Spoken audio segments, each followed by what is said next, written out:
Sama sa kanta nga giawit sa talisaynong sinulog idol nga Taller, Stronger, Better ni Guy Sebastian, dayag usab ang kaisog kamaayog makakinto nga performance nga dalit ni Jonel Bokog. Gumikan sa iyang kamaayo sa pagkanta, gipili siyang grand winner sa Sinulog Idol Season 14. Wa niya damha nga mudaog siya kay matud pa niya, buot raunta niyang ihalad ang iyang pagsalmot ngadto sa ati niya kinsa usa ka Sinulog Idol kaniadto apan mitaliwan na. Karong buntaga, duyugan tang iyang kadaugan dinhilang sa GMA Regional TV Live.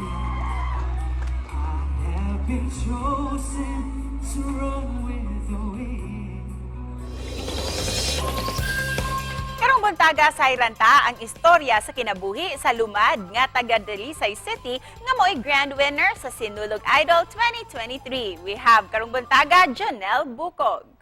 Good morning, Jonel, ug welcome din sa GMA Regional TV Live. Kindly greet all our kapuso nga nagtan-aw karon. Ayan. Hi, good morning sa tanan nga kapuso nga nagatanaw ron, and Miss Cecil, good morning sa.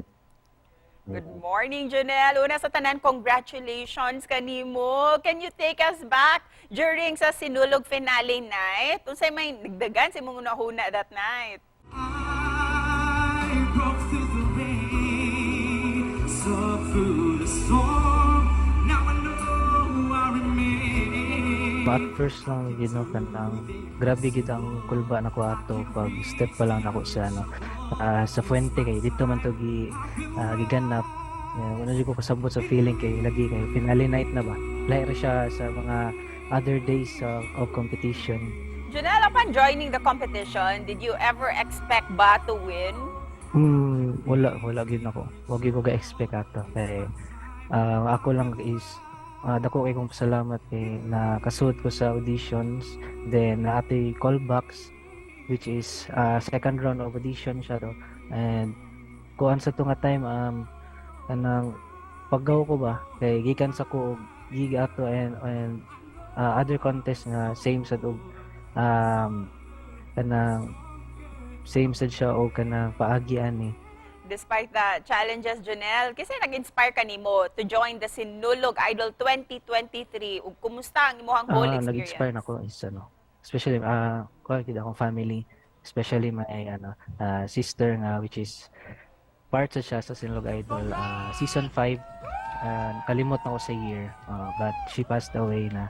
Jonel, what was the song that you sang during the final night? Ug nganong kana ang imong napili?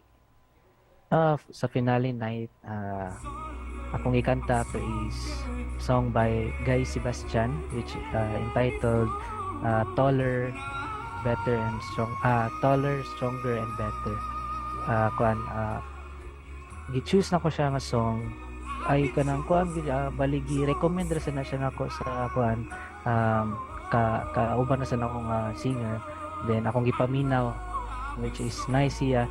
Then somewhat mo sa gi-choose na ako siya kay relatable siya sa akong self bitaw. Sa Jonel, can we request an a cappella from you to take us back sa imong winning night?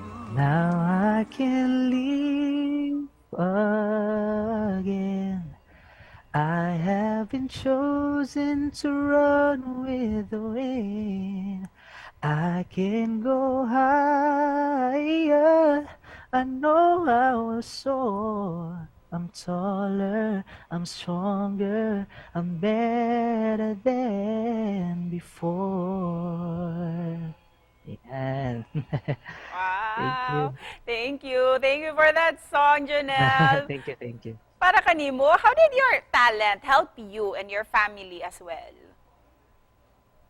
So when I started joining contest, 8 years old pa ko, then hangtod kanang ni-grow na ko, then dako gyud siya tabang sa ko, especially when it comes to mga gastos sa pag-eskwela. Dako gyud siya tabang kay murag na nga ako lay nagastos sa akong kaugalingon ba. Jonel, para og kang kinsa nimo gihalad kining imong kadaugan? No other than my family gid. And especially big credit sa akong sister nga which is at first murag silbi nga nag-influence nako sa pagkanta ba. And before we end this interview, unsay mensahe nimo para sa tanan natong mga kapuso viewers? Ayaw gid mo ka ikauwaw inyong talento, no?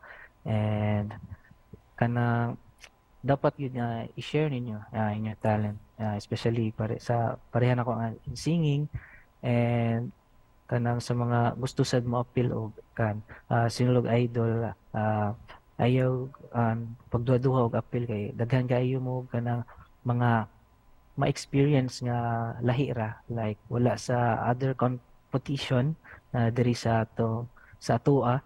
And kuan lang yun, if tips lang kana, if mo audition na mo, murag ihatag na gyud niyo tanan kay diha man gud basihan gyud, kay kung mag-uwa-uwaw pa ka or something hesitant pa ka, nasa tendency nga like di pa ka madawat. So audition pa lang gani, give it your all na, then be true to yourself and be natural lang gid, kay mugawas ra gyud na siya. Same sa ako. Yes. Ug daghang salamat kanimo Junel, and once again, congratulations.